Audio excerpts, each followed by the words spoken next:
Hello दोस्तों, कैसे हैं आप सब। दोस्तों, मैं हूं सीए पंकज तरावगी और आज हम कॉस्ट अकाउंटिंग में and cost and management accounting में एक टॉपिक रिवाइज करने जा रहे हैं, that is budgets and budgetary control. आपके एग्जाम पॉइंट ऑफ व्यू से एक इंपॉर्टेंट चैप्टर है बजट्स एंड बजटरी कंट्रोल, जिससे आप अपने एग्जाम में 15 मार्क्स तक के क्वेश्चन एक्सपेक्ट कर सकते हो। मे बी आपको एग्जाम में 5 मार्क्स का क्वेश्चन दिखाई दे, maybe 10 marks, maybe 15 marks तक के क्वेश्चन आप एग्जाम में एक्सपेक्ट कर सकते हो। अगर सबसे पहले हम चैप्टर के नाम पे कॉन्सेंट्रेट करें तो सबसे पहले इश्यू ये है, सर बजट क्या होता है और बजटरी कंट्रोल क्या होता है। तो बजट वर्ड का सिंपल सा मतलब होता है एस्टिमेशन। तो बजट क्या होता है? बजट एक स्टेटमेंट होता है जो कि हमेशा बनाया जाता है फ्यूचर पीरियड के लिए, और फ्यूचर पीरियड के लिए ये बनाया जाता है तो फ्यूचर को हम केवल एस्टिमेट कर सकते हैं, उसको एक्चुअल में तो हम नहीं देख सकते पहले जब तक कि वो अकर ना हो जाए। तो बजट क्या है? Budget is a statement that is always prepared prior to a defined period of time, जो हम पीरियड से पहले ही बना लेते हैं। जैसे अगर अभी अप्रैल चल रहा है तो मैं मई के लिए बजट बना सकता हूं, अभी अगर अक्टूबर चल रहा है मैं नवंबर के लिए बजट बना सकता हूं। It means that budget is always prepared for future period के लिए बनता है, ना कि पास्ट के लिए।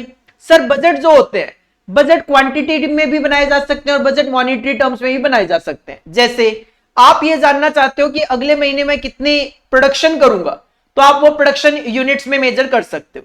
आप एस्टिमेट करना चाह रहे हो कि अगले महीने मुझे कितने कैश की जरूरत होगी, सर वो मॉनिटरी टर्म्स में आपको कैलकुलेट करना पड़ेगा।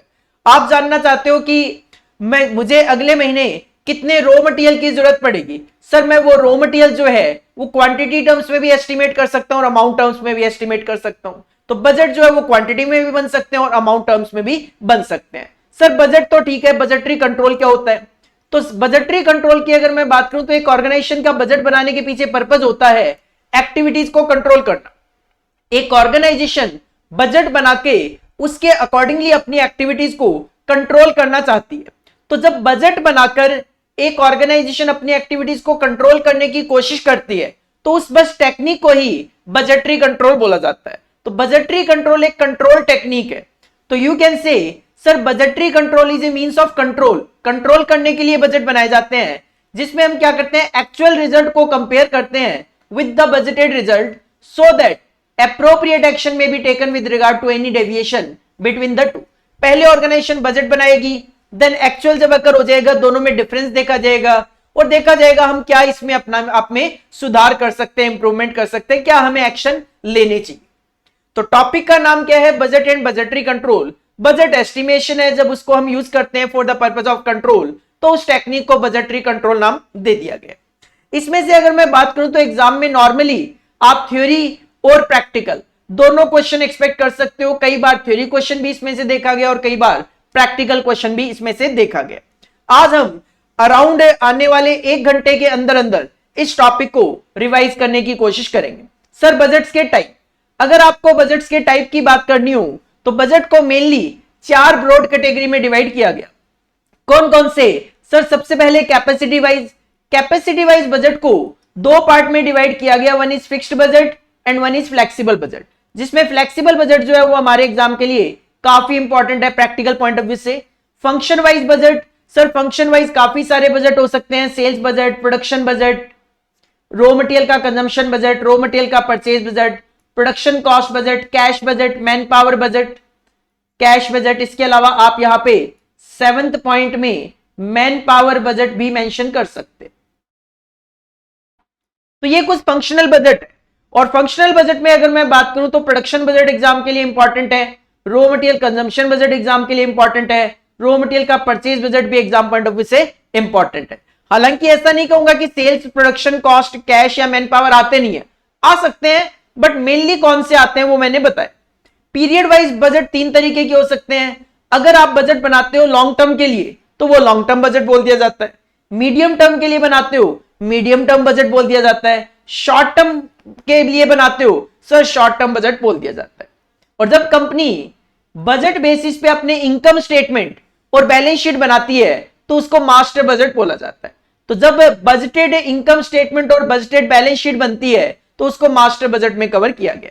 तो you can say sir 4 broad category है, capacity wise, function wise, period wise, master budget, जिसमें flexible budget exam point of view से ज्यादा इंपॉर्टेंट है। इसके अलावा production, raw material consumption budget, raw material purchase budget, these are the most important. इसके अलावा भी बजट हमें एक बार डिस्कस तो करने हैं, एग्जाम में आ सकते हैं।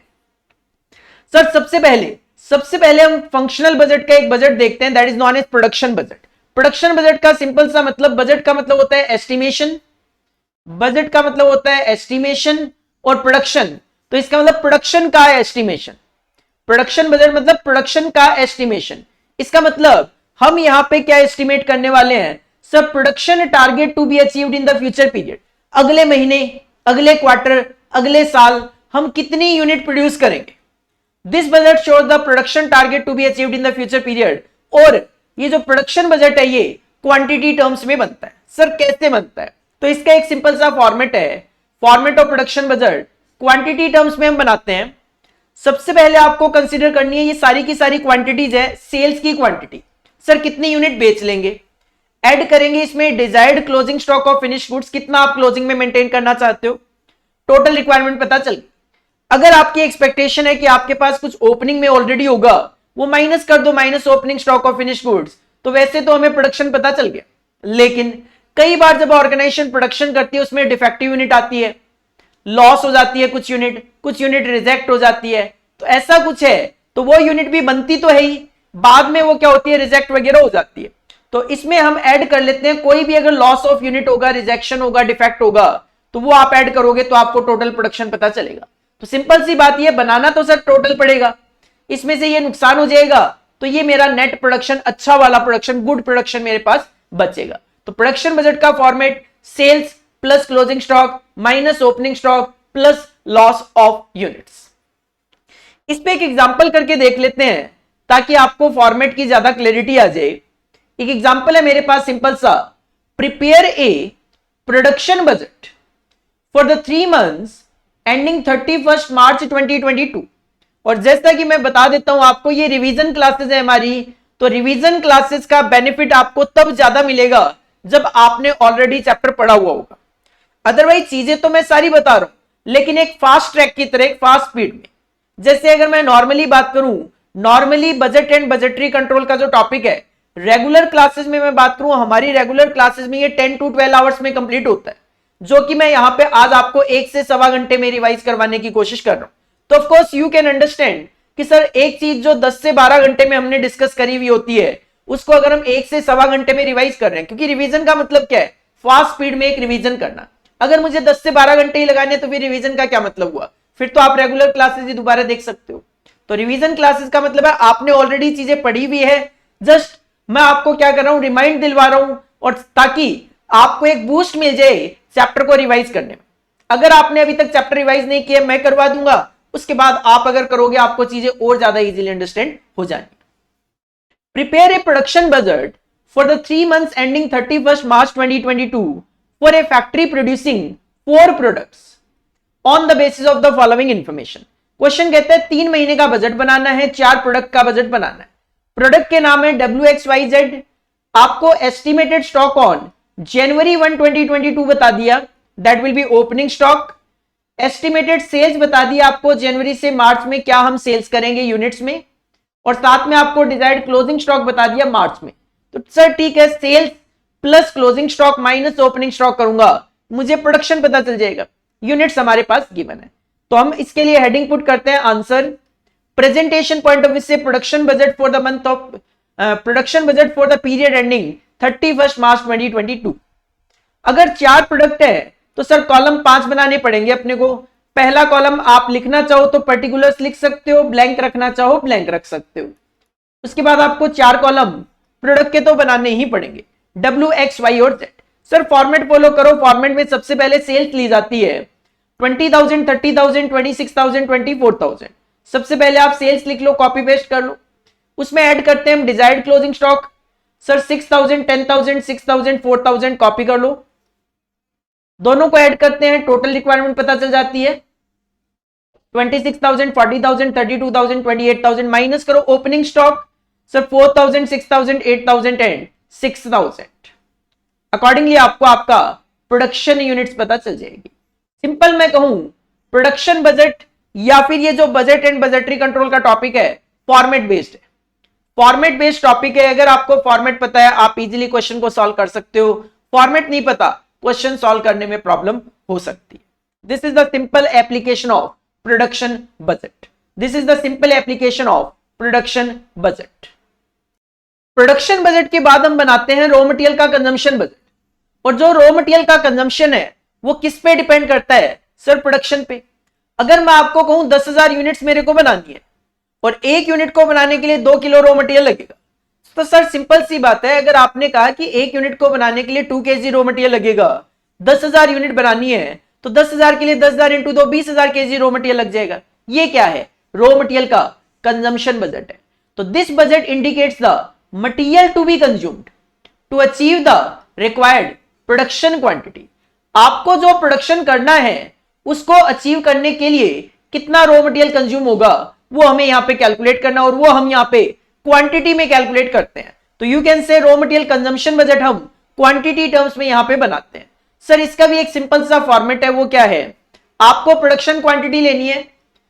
जैसे मैं कहूं से एग्जांपल 22,000 यूनिट मुझे डब्ल्यू की बनानी है, तो सर 22,000 यूनिट क्या है? Production quantity.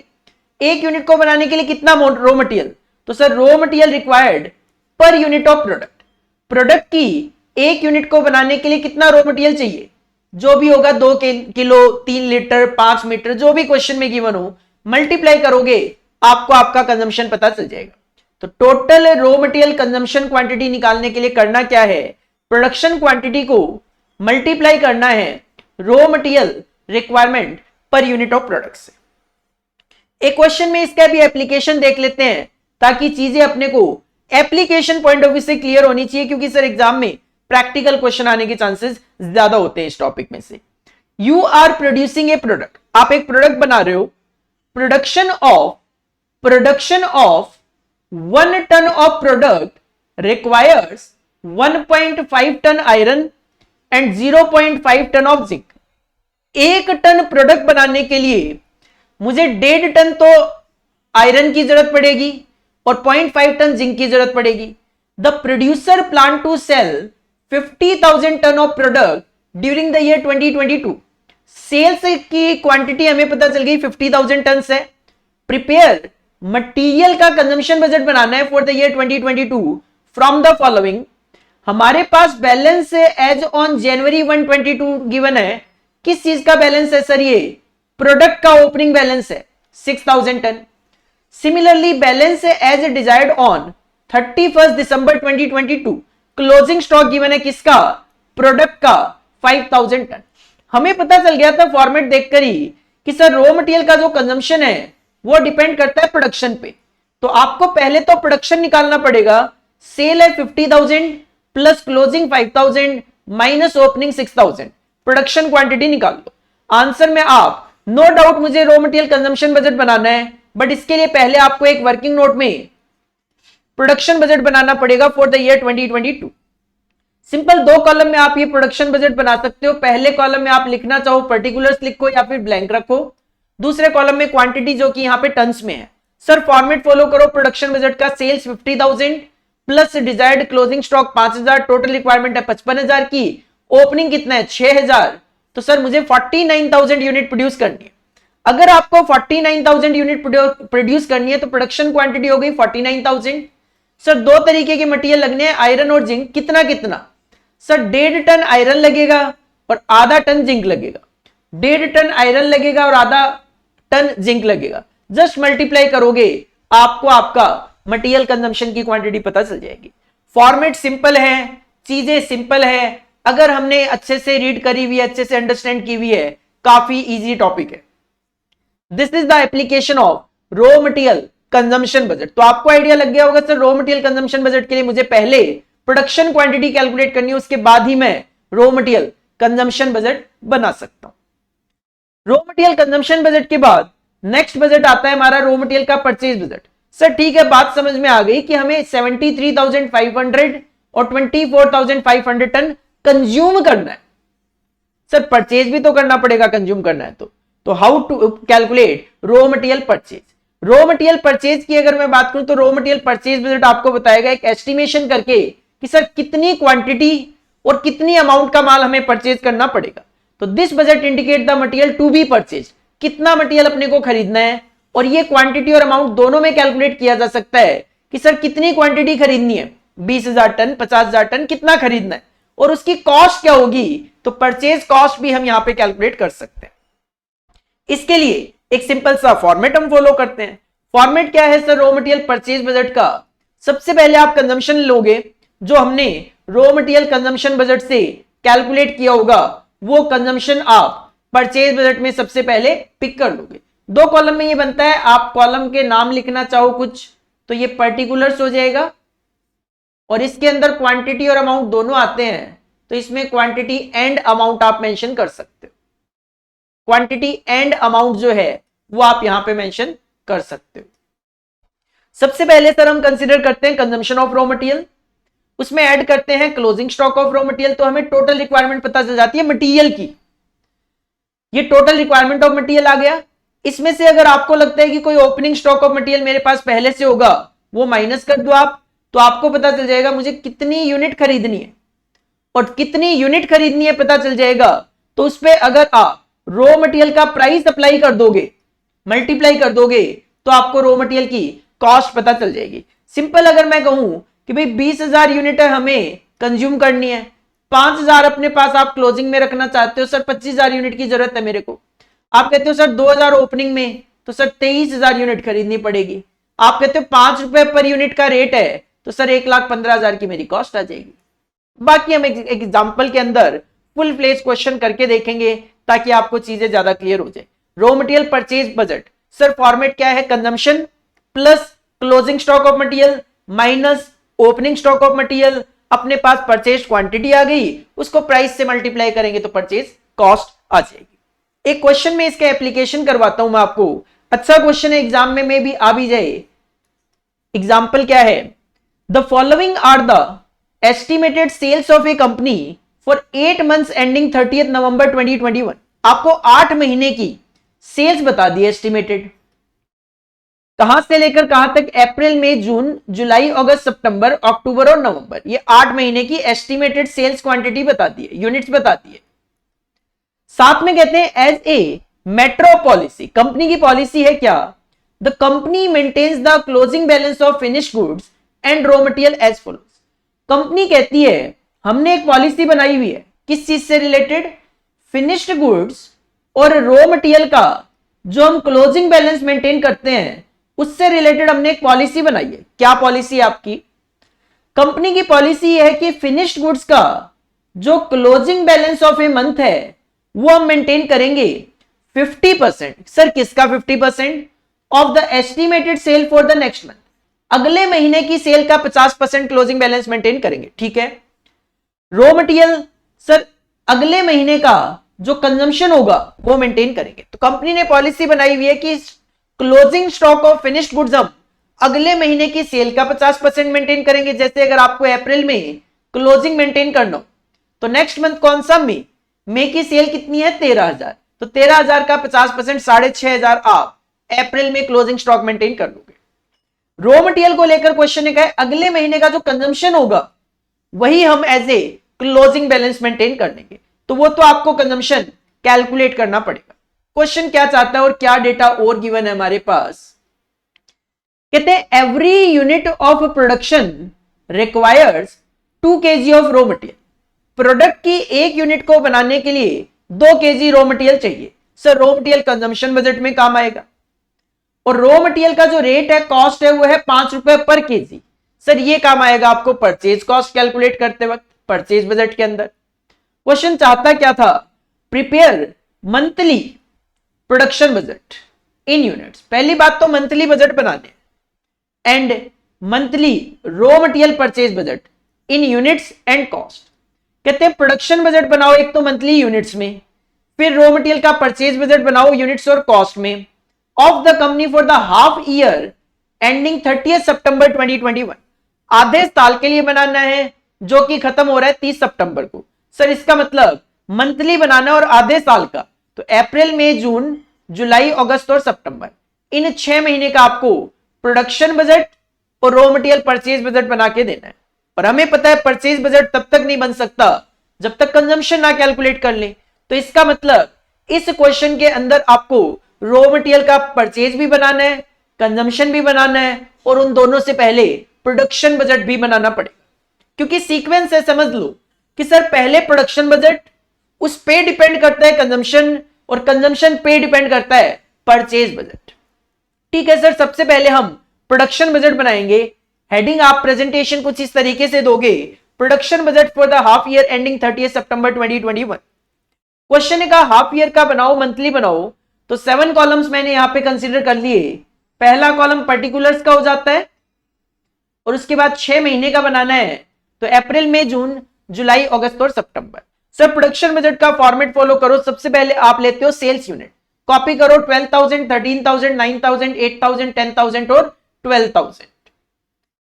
सर ये हो गई सेल्स यूनिट कॉपी। प्लस हम करते हैं closing stock of finished goods. Question की पॉलिसी है closing stock of finished goods को लेकर अगले महीने की सेल का, नेक्स्ट मंथ की सेल का 50%, नेक्स्ट मंथ की सेल्स का 50%। तो सर अप्रैल का नेक्स्ट मंथ है मई, तो मई की सेल्स 13,000, तो उसका 50%। मई के लिए नेक्स्ट मंथ है जून, तो जून की सेल है 9,000, तो उसका 50%, 4,500। जून का नेक्स्ट मंथ है जुलाई, और उसकी सेल है 8,000, तो उसका 50%, 4,000। जुलाई का नेक्स्ट मंथ अगस्त, जिसकी सेल है 10,000, उसका 50%, 5,000। अगस्त का नेक्स्ट मंथ है 12,000। सितंबर, उसका 50%, 6,000। सितंबर के लिए आप अक्टूबर देख लो क्वेश्चन के अंदर कि सर अक्टूबर में सेल है 14,000, तो इसका 50%, 7,000 क्लोजिंग स्टॉक में रख दो। एडिशन करोगे आपको टोटल रिक्वायरमेंट पता चल जाएगी। This is only the total. इसके बाद हम माइनस करते हैं ओपनिंग स्टॉक। हमें पता है सर किसी भी मंथ का जो क्लोजिंग होता है वो नेक्स्ट मंथ का ओपनिंग होता है। तो अप्रैल का क्लोजिंग मई का ओपनिंग, मई का क्लोजिंग जून का ओपनिंग, जून का क्लोजिंग जुलाई का ओपनिंग, जुलाई का क्लोजिंग अगस्त का ओपनिंग, अगस्त का क्लोजिंग सर सितंबर का ओपनिंग। बात आती है सर अप्रैल का ओपनिंग क्या होगा, तो आप कह रहे हो अगले महीने की सेल्स का, अगले महीने की सेल्स का 50%, अगले महीने की सेल्स का 50% आप क्लोजिंग में मेंटेन करते हो। तो इसका मतलब यह है कि अप्रैल का जो ओपनिंग होगा वो मार्च का क्लोजिंग होगा। तो सर इसका मतलब यह है कि मुझे क्लोजिंग स्टॉक ऑफ मार्च की जरूरत है।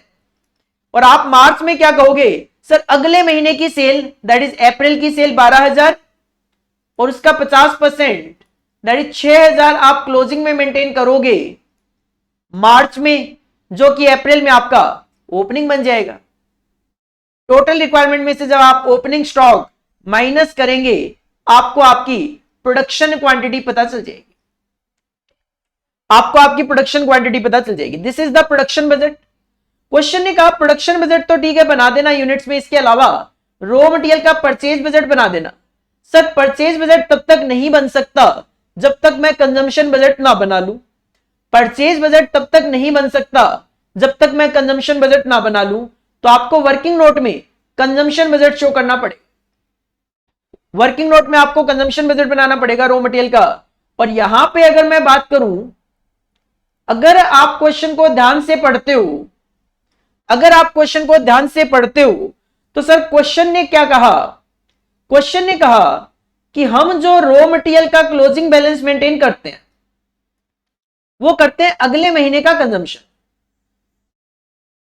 जब मैं परचेज बजट बनाऊंगा तो परचेज बजट में मुझे लिखने के लिए यहां पे कंजम्पशन तो चाहिए, और आप क्लोजिंग मेंटेन करते हो अगले महीने का कंजम्पशन। मतलब सितंबर में जो भी यहां पे आप क्लोजिंग बैलेंस लिखोगे मटेरियल का, ये अक्टूबर वाला कंजम्पशन होगा।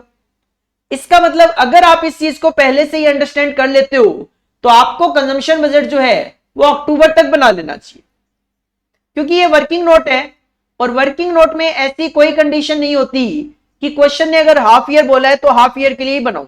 नहीं, मैं 2 महीने 4 महीने फालतू बना सकता हूं या बनाना चाहता हूं ताकि मेरी रिक्वायरमेंट इजीली सेटिस्फाई हो जाए, मैं बना सकता हूं।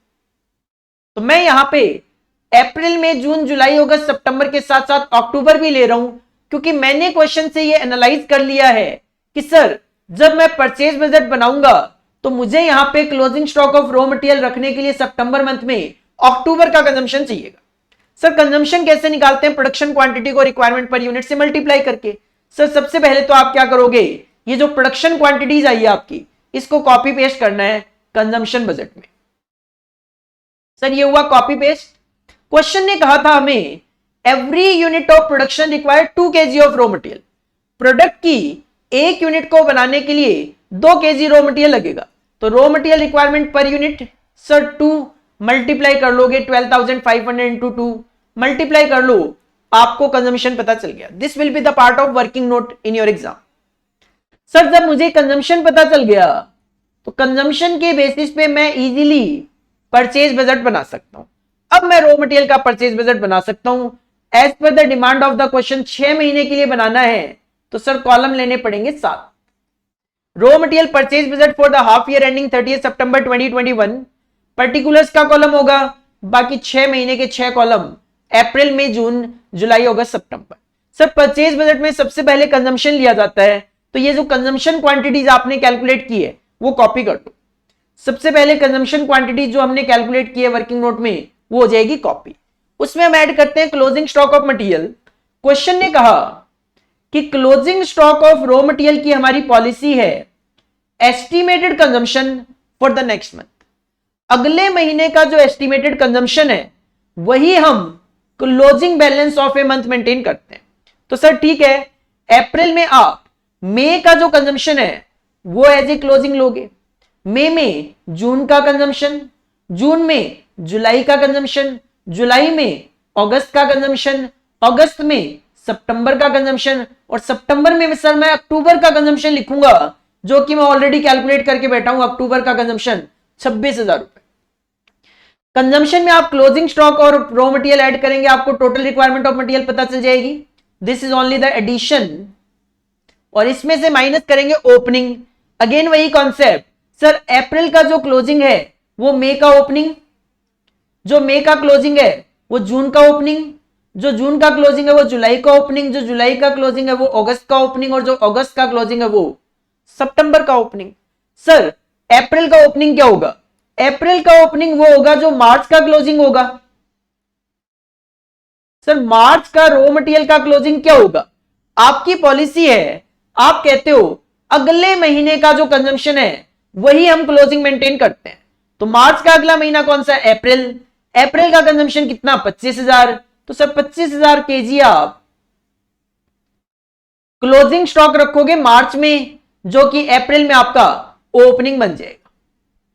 बस आप टोटल में से ओपनिंग स्टॉक माइनस करेंगे, आपको सबसे पहले तो क्वांटिटी पता चल जाएगी रॉ मटेरियल की, कितनी क्वांटिटी हमें परचेज करनी है। सर हमें यहां पे परचेज बजट क्वांटिटी के साथ साथ अमाउंट में भी बनाना है, कॉस्ट भी निकालनी है। कॉस्ट देख लो, कॉस्ट पर केजी कितना है? क्वेश्चन का 5 रुपए पर केजी हमारी कॉस्ट है, तो सर बस 5 रुपए से इनको मल्टीप्लाई कर दोगे, आपको आपकी परचेज कॉस्ट भी पता चल जाएगी। तो दिस इज ए सीक्वेंस कि पहले प्रोडक्शन बजट बनता है, फिर कंजम्पशन बजट, और उसके बाद purchase budget in quantity and cost बनता है। अच्छा क्वेश्चन है, यू कैन अज्यूम कि एग्जाम में आपको यह क्वेश्चन देखने को मिल सकता है। तो 3 बजट ये जो है ये आप ये मान के चलो सीक्वेंस में एग्जामिनर एक सिंगल क्वेश्चन के अंदर इन तीनों बजट का एप्लीकेशन आपसे करवा सकता है। इसके बाद आता है हमारा नेक्स्ट बजट, दैट इज ये एक वर्किंग नोट है। ये वर्किंग नोट क्या था? वर्किंग नोट ये था कि ये 13,000 की जो क्वांटिटी है, 13,000 की जो क्वांटिटी है प्रोडक्शन, ये कैसे निकाली? तो इसके लिए हमने अक्टूबर का एक प्रोडक्शन बजट बनाया था। Sale plus closing stock, total requirement minus opening stock और प्रोडक्शन। सेल्स 14,000 क्वेश्चन में गिवन थी अपने पास। सेल्स सर 14,000 क्वेश्चन में गिवन थी आपके पास अक्टूबर की। क्लोजिंग स्टॉक आप अगले महीने का 50% मेंटेन कर रहे थे, तो अगला महीना नवंबर है 12,000, उसका 50% 6,000 टोटल रिक्वायरमेंट होगी 20,000। अक्टूबर का ओपनिंग क्या होगा? सर जो सितंबर का क्लोजिंग था, सितंबर का क्लोजिंग कितना था? सर सितंबर का क्लोजिंग था 7,000 ये माइनस करके हमने यहां पे ये 13,000 की क्वांटिटी निकाली है। तो ये 13,000 की क्वांटिटी हमने यहां पे कंसीडर करी थी। इसके बाद नेक्स्ट बजट आता है हमारा प्रोडक्शन से रिलेटेड बट कॉस्ट बजट। ध्यान देना, एक है प्रोडक्शन बजट, एक है प्रोडक्शन कॉस्ट बजट। अगर क्वेश्चन बोले प्रोडक्शन बजट बनाओ केवल क्वांटिटी में, क्वेश्चन बोले प्रोडक्शन कॉस्ट बजट बनाओ अमाउंट में बनाना पड़ेगा। Production cost budget is nothing, हम कॉस्ट शीट वगैरह में जो कॉस्ट ऑफ प्रोडक्शन कैलकुलेट करते हैं बस उसी को प्रोडक्शन कॉस्ट बजट बोल दिया जाएगा अगर वो डेटा हमने एस्टिमेट करा हुआ है तो this budget can be prepared only after preparation of production budget. इसका मतलब प्रोडक्शन का कॉस्ट बजट जो है वो भी प्रोडक्शन बजट पे डिपेंड करता है, क्योंकि जब तक आपको ये नहीं पता होगा मुझे क्वांटिटी कितनी बनानी है मैं उसकी कॉस्ट कैसे कैलकुलेट कर सकता हूं। सर 2 कॉलम में सिंपली आप प्रोडक्शन कॉस्ट बजट प्रेजेंट कर सकते हो, पर्टिकुलर अमाउंट प्रोडक्शन कॉस्ट में प्रोडक्शन कॉस्ट लेनी है, रॉ मटेरियल ले लेना, डायरेक्ट वेजेस ले लेना, डायरेक्ट एक्सपेंस, प्राइम कॉस्ट आ जाएगा, उसमें factory overhead that is production overhead, works overhead, तीनों एक ही है, ऐड करोगे आपको प्रोडक्शन कॉस्ट पता चल जाएगी। सिंपल एक प्रोडक्शन कॉस्ट बजट का फॉर्मेट है और इसका एप्लीकेशन हम एक एग्जांपल में करके देखेंगे ताकि आपको चीजें ज्यादा क्लियर हो जाए। एग्जांपल क्या है sir, XYZ limited is drawing a production plan for its 2 products, product के नाम है XML and YML for the year 21-22। The company's policy is to maintain closing stock of finished goods at 25% of the anticipated volume of sales of the succeeding month. Succeeding month is nothing, next month. तो यहां पे company क्या करती है, अगले महीने की sale का 25% closing stock of finished goods maintain करती है। ठीक है sir. The following are the estimated data for the 2 products. ये जो 2 प्रोडक्ट है इनका डेटा ये है, budgeted production in units 2 lakh और 1,50,000। Direct material per unit cost है 220-280, डायरेक्ट लेबर की कॉस्ट है 130-120, मैन्युफैक्चरिंग एक्सपेंसेस है 4 लाख और 5 लाख के। ध्यान देना ये जो डेटा है ये फॉर द ईयर 21-22 है, पूरे साल के हिसाब से बताया इन्होंने बजटेड प्रोडक्शन और डायरेक्ट मैन्युफैक्चरिंग एक्सपेंसेस, बाकी ये तो पर यूनिट बताया ही है। क्वेश्चन का कहना है the estimated units to be sold in the first 4 months for the year 21-22 are as under। Company ने एक सेल्स बजट बनाया और उसके अकॉर्डिंगली कंपनी कहती है पहले 4 महीने हम XML और YML की इतनी यूनिट सेल करने की उम्मीद रखते हैं। This is the sales budget, estimated है। लेकिन क्वेश्चन हमसे क्या चाहता है, पहले पॉइंट में प्रोडक्शन बजट वो भी मंथ वाइज। क्वेश्चन आपसे प्रोडक्शन बजट मंथ वाइज चाहता है। यहां पे कई बार बच्चे गलती क्या करते हैं, सर क्वेश्चन ने बोला तो है नहीं, 4 महीने का बजट बनाना शुरू कर देते हैं। लेकिन 4 महीने का बजट आप चाहकर भी नहीं बना सकते, क्योंकि क्वेश्चन ने कहा है हम क्लोजिंग स्टॉक अगले महीने की सेल्स का 25% मेंटेन करते हैं। तो आप जुलाई का बजट कैसे बना सकते हो प्रोडक्शन, क्योंकि प्रोडक्शन बजट में तो मुझे क्लोजिंग स्टॉक चाहिए और जुलाई के लिए अगस्त का डेटा चाहिएगा जो है नहीं। तो आप चाहकर भी यहां पे जुलाई का प्रोडक्शन बजट नहीं बना पाओगे, आप यहां पे केवल और केवल 3 ही महीनों का बजट बना पाओगे, अप्रैल मई और जून। 2 प्रोडक्ट हैं, दोनों का अलग अलग प्रोडक्शन बजट बना लेते हैं। सेकंड रिक्वायरमेंट अभी देखेंगे, पहले मैं प्रोडक्शन बजट बना देता हूं। हेडिंग ऑफ कोर्स आप पुट करोगे प्रोडक्शन बजट ऑफ, कंपनी का नाम XYZ लिमिटेड है और जो प्रोडक्ट है वो 2 है, XML और YML। पहले मैं XML के लिए बना रहा हूं। सर XML के लिए कितने महीनों का, सर क्वेश्चन ने कहा मंथली बना देना, कितने महीनों का, वो आपकी अंडरस्टैंडिंग है कि 4 महीनों का बनेगा नहीं, क्योंकि जुलाई का प्रॉपर डेटा मेरे पास है नहीं, मैं जुलाई में क्लोजिंग स्टॉक कैलकुलेट ही नहीं कर सकता। तो सर 3 ही महीनों का बनेगा, अप्रैल मई और जून। तो टोटल कॉलम लेने पड़ेंगे 4। पहला कॉलम आप पर्टिकुलर्स लिख सकते हो, देन 3 कॉलम अप्रैल मई और जून। सर प्रोडक्शन बजट, सबसे पहले हम सेल्स लेते हैं, तो सेल आप यहां पे कॉपी कर लो XML की 8,000, 10,000 और 12,000। ऐड करते हैं हम closing stock of finished goods, कितना, अगले महीने की सेल्स का 25%। सर अगले महीने की सेल 10,000 का 25% 2,500, मई में अगले महीने की सेल 12,000 का 25%, ये 15 नहीं 25 है, 25% 3,000, और जून में जुलाई की सेल 16,000 का 25% 4,000। ऐड किया दोनों को, टोटल रिक्वायरमेंट पता चल गई।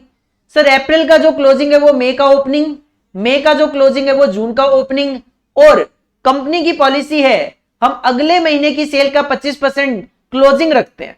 सर अप्रैल में क्लोजिंग वो होगा, अप्रैल में ओपनिंग वो होगा जो मार्च का क्लोजिंग होगा। तो आप मार्च का क्लोजिंग निकाल लो। मार्च में आप कहोगे अगले महीने की सेल्स 8,000, उसका 25% 2,000, तो वो आपका अप्रैल में ओपनिंग बन जाएगा। माइनस करेंगे टोटल रिक्वायरमेंट में से ओपनिंग स्टॉक, आपको प्रोडक्शन क्वांटिटी पता चल गई XML की। सिमिलरली YML की कैलकुलेट कर लो, सेम फॉर्मेट जाएगा, production budget of XYZ limited for YML, वही 4 कॉलम रहेंगे आपके पर्टिकुलर्स अप्रैल में जून। सबसे पहले सेल कॉपी करेंगे 6000 8000 9000, 6000 8000 9000। क्लोजिंग स्टॉक कितना, अगले महीने की सेल का 25%, 8000 का 25%, 2000 9000 का 25%, 2250। जून के लिए जुलाई की सेल देख लो, 14000 का 25%, 3500। एडिशन करेंगे, टोटल आ गया। जो अप्रैल का क्लोजिंग है वो मई का ओपनिंग, जो मई का क्लोजिंग है वो जून का ओपनिंग। सर अप्रैल में ओपनिंग क्या होगा, जो मार्च का क्लोजिंग स्टॉक होगा। मार्च में आप कहोगे अगले महीने की सेल्स, दैट इज अप्रैल की सेल 6000 का 25%, 1500। Closing stock for the month of March, जो कि अप्रैल में आपका ओपनिंग बनेगा। टोटल रिक्वायरमेंट में से ओपनिंग स्टॉक माइनस करेंगे, हमें प्रोडक्शन क्वांटिटी पता चल जाएगी। ये थी क्वेश्चन की पहली रिक्वायरमेंट, जिसमें आपको प्रोडक्शन बजट बनाना था। सेकेंड रिक्वायरमेंट की मैं बात करूं तो आपको बनाना है production cost budget. Production cost budget बनाना है, मंथ वाइज नहीं, कहते हैं फॉर फर्स्ट क्वार्टर बना दो। फर्स्ट क्वार्टर मतलब 3 महीने, अप्रैल मई जून का। मंथ वाइज नहीं बोला है, क्वार्टरली बनाना है तो क्वार्टरली बना दो। तो क्वार्टरली बनाना है अगर आपको प्रोडक्शन बजट, तो आपको करना पड़ेगा इस प्रोडक्शन का टोटल, कि सर XML की ये जो क्वांटिटी है इसका टोटल क्या है। 32000 यूनिट आप बनाओगे पूरे क्वार्टर में XML की, और YML का टोटल क्या है,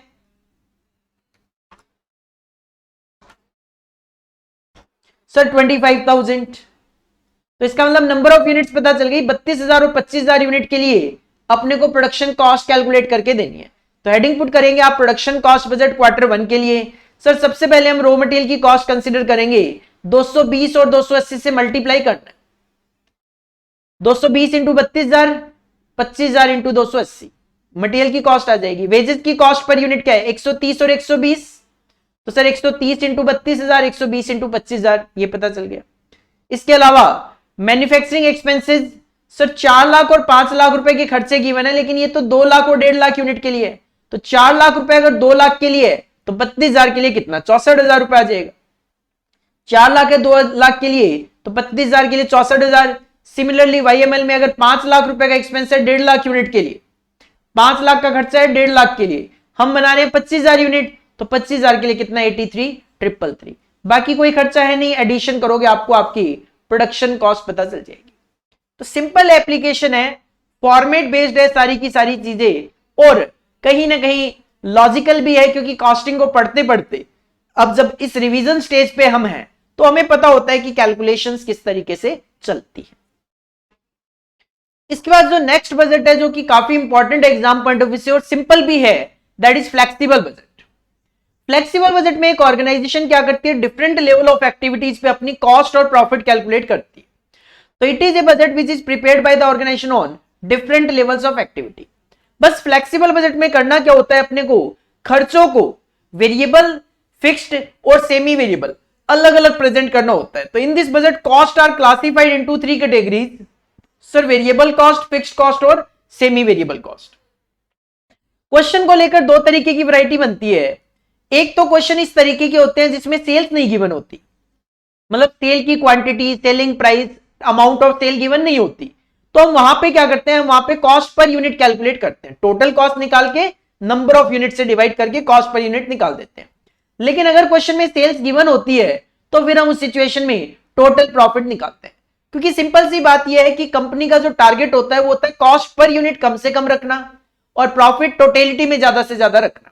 तो डिपेंडिंग अपॉन क्वेश्चन, कि क्वेश्चन में सेल्स का डेटा अगर नहीं है तो कॉस्ट पर यूनिट निकालनी है, अगर सेल्स का डेटा है तो अपने को टोटल प्रॉफिट कैलकुलेट करके देना। अगर मैं पहले फर्स्ट वैरायटी की बात करूं जहां पे सेल्स का डेटा ना गिवन हो, तो उस सिचुएशन में हमें कॉस्ट पर यूनिट निकाल के देना है। आप सिंपल हेडिंग पुट करके अपना आंसर दे सकते हो, फ्लेक्सिबल बजट। अगर सेल डेटा गिवन नहीं है तो फॉर्मेट क्या होगा, फॉर्मेट पहला कॉलम पर्टिकुलर्स रहेगा ही, उसके अलावा आपको कई लेवल्स देखने को मिल सकते हैं। क्वेश्चन में 2, 3, 4 लेवल हो सकते हैं। मैंने यहाँ पे 4 लेवल लिए से एग्जांपल, अगर मैं 10,000 यूनिट बनाऊं क्या कॉस्ट आएगी, 6,000 यूनिट बनाऊं क्या कॉस्ट आएगी, 7,000 यूनिट बनाऊं क्या कॉस्ट आएगी, 8,000 यूनिट बनाऊं क्या कॉस्ट आएगी। Depending upon requirement of the question ये आपको कॉलम्स लेने हैं। मेन है फॉर्मेट क्या है सर, फॉर्मेट काफी कुछ कॉस्ट शीट की तरह ही है। डायरेक्ट मटेरियल ले लो, डायरेक्ट लेबर ले लो, डायरेक्ट एक्सपेंस ले लो, सर ये सारे वेरिएबल खर्चे हैं। इसके बाद फैक्ट्री ओवरहेड होते हैं, वो वेरिएबल भी हो सकते हैं, फिक्स्ड भी हो सकते हैं। सेलिंग एक्सपेंस वेरिएबल भी हो सकते हैं, फिक्स्ड भी हो सकते हैं। एडमिन एक्सपेंसेस आपको वेरिएबल भी गिवन हो सकते हैं, फिक्स्ड भी गिवन हो सकते हैं। डिस्ट्रीब्यूशन एक्सपेंसेस भी आपको वेरिएबल भी गिवन हो सकते हैं, फिक्स्ड भी गिवन हो सकते हैं। और भी कोई खर्चा गिवन हो जो यहाँ पे कवर नहीं हो पाया अभी तक, वो भी आप ले लेना।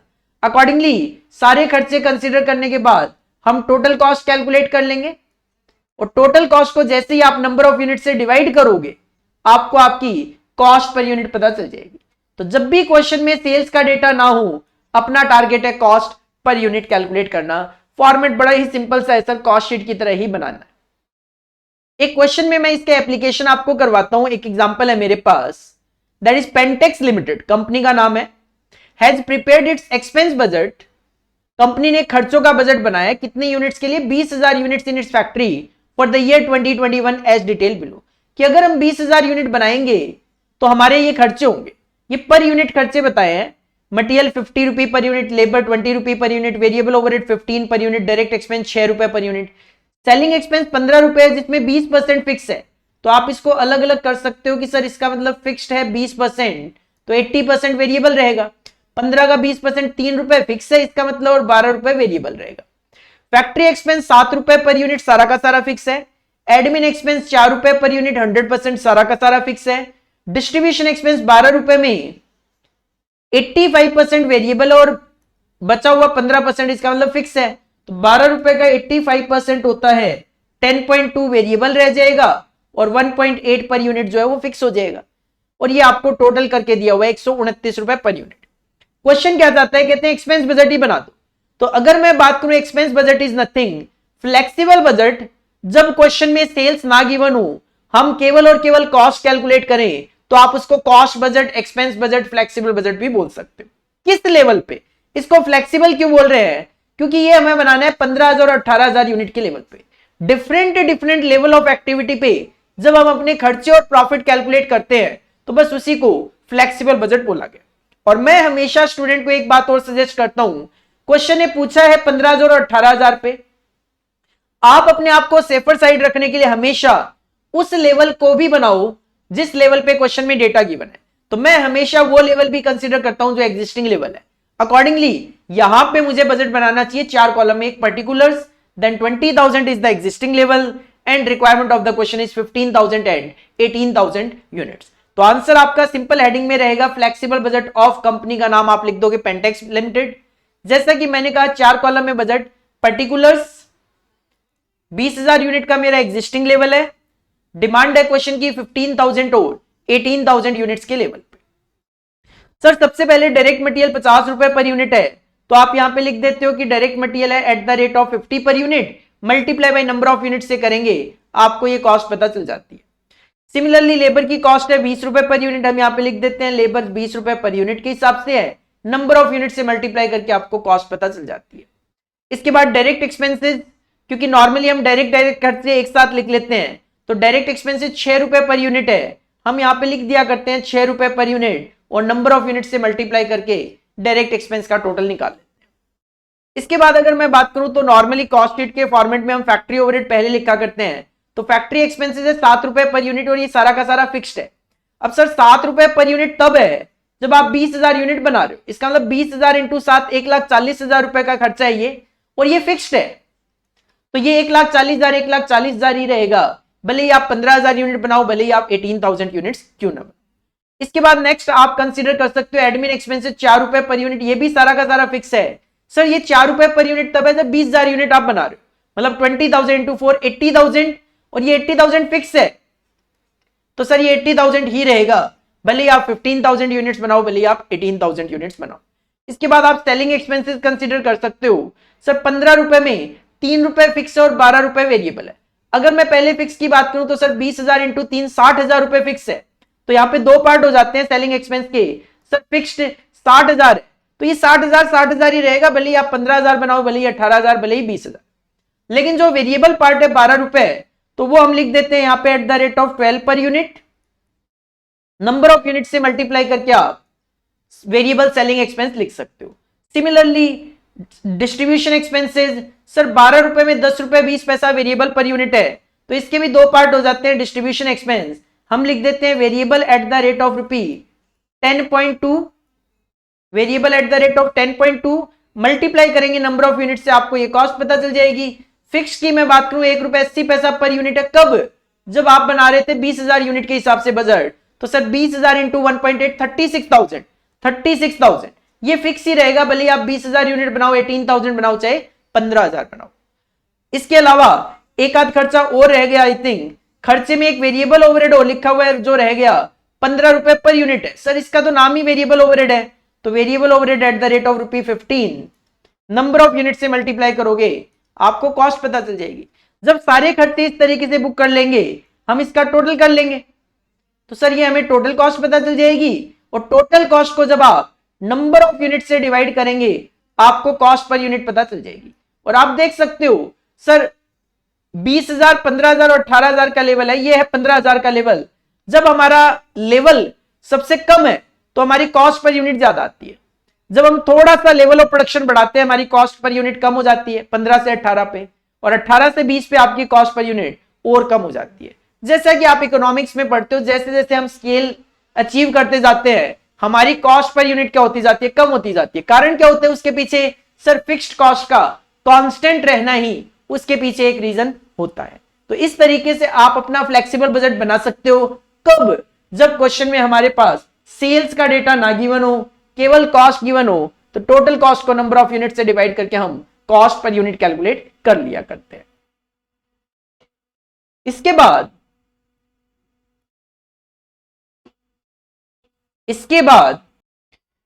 अगर हमारे पास क्वेश्चन में सर सेल्स का डेटा भी गिवन हो, तो हमारा टारगेट होता है टोटल प्रॉफिट की calculation. Sir total profit is nothing, sales में से अगर आप टोटल कॉस्ट माइनस करोगे, आपको टोटल प्रॉफिट पता चल जाता है। तो flexible budget when sales data is given, columns तो वही रहते हैं, एक पर्टिकुलर्स का, उसके बाद डिमांड है कि अकॉर्डिंगली क्वेश्चन की क्या डिमांड है, ये कॉलम्स बन जाते हैं। अगर मुझे प्रॉफिट शो करना है तो सबसे पहले टॉप पे हम सेल्स ले लेते हैं, उसको नाम दे देते हैं ए, और इस फिगर को बिल्कुल डिफरेंट अलग कर देते हैं। उसके बाद हमारा टारगेट बन जाता है सेल में से टोटल कॉस्ट माइनस करना, तो हम टोटल कॉस्ट कैलकुलेट करते हैं बिल्कुल उसी तरीके से जैसे कि हमने कॉस्ट कैलकुलेट करी। कब? तब जब हमारे पास सेल्स का डेटा गिवन नहीं होता था। वही direct material, direct labour, direct expense, factory overhead variable fix हो सकते हैं, सेलिंग वेरिएबल फिक्स हो सकते हैं, एडमिन वेरिएबल फिक्स हो सकते हैं, डिस्ट्रीब्यूशन वेरिएबल फिक्स हो सकते हैं। इसके अलावा भी अगर कोई खर्चा गिवन होगा, we have to consider. Sir total cost आ जाएगी जिसको हम नाम दे देते हैं बी, और अगर आप total sales that is A में से total cost that is B minus करेंगे, तो हमें हमारा टोटल प्रॉफिट पता चल जाएगा। Simple, sales minus total cost is equal to profit. इसका भी एक एग्जांपल के थ्रू एप्लीकेशन देख लेते हैं ताकि आपका थोड़ा सा कॉन्फिडेंस बिल्ड हो जाए। एग्जांपल है मेरे पास एक, messrs Atul limited specialised in manufacturing of piston rings for motor vehicle. Motor vehicle के लिए पिस्टन रिंग्स बनाती है Atul messrs limited. It has prepared budget, इन्होंने बजट बनाया 8,000 यूनिट्स पर एनम के लिए, और इन्होंने कहा बजटेड कॉस्ट जो होगी हमारी 21,64,400 की होगी एज डिटेल बिलो। इन्होंने 8,000 यूनिट्स के लिए एक बजट बनाया। इनका कहना था मैन्युफैक्चरिंग से रिलेटेड फिक्स्ड कॉस्ट होगी 2,28,000 और वेरिएबल कॉस्ट होगी power, repair, other variable cost, direct material, direct labour, इन सबका एडिशन किया 19,36,400 और 21,64,400 हमें कॉस्ट बताती। लेकिन ये कॉस्ट केवल और केवल मैन्युफैक्चरिंग से रिलेटेड बताई है, फिक्स्ड और वेरिएबल। देन क्वेश्चन ने कहा considering the possible impact on sales turnover by market trends, the company decides to prepare flexible budget with a production target of 4,000 and 6,000 unit. Company ने पहले तो ये 8,000 यूनिट्स पे बजट बनाया, but बाद में कहा मार्केट ट्रेंड के अकॉर्डिंगली हम 4,000 और 6,000 यूनिट पे अपना फ्लेक्सिबल बजट बना के देखेंगे। ठीक है, on behalf of the company हमें क्या करना है, you are required to prepare a flexible budget for production level of 50% and 75%। Sir 8,000 का 50% 4,000 हो जाएगा और 8,000 का 75% 6,000। तो ये रिपीटेशन ही एक तरीके से अपने को 4,000 और 6,000 यूनिट पे बजट की डिमांड है, 8,000 के लेवल पे गिवन है। अज्यूम करो selling price per unit is maintained at ₹400 as at present.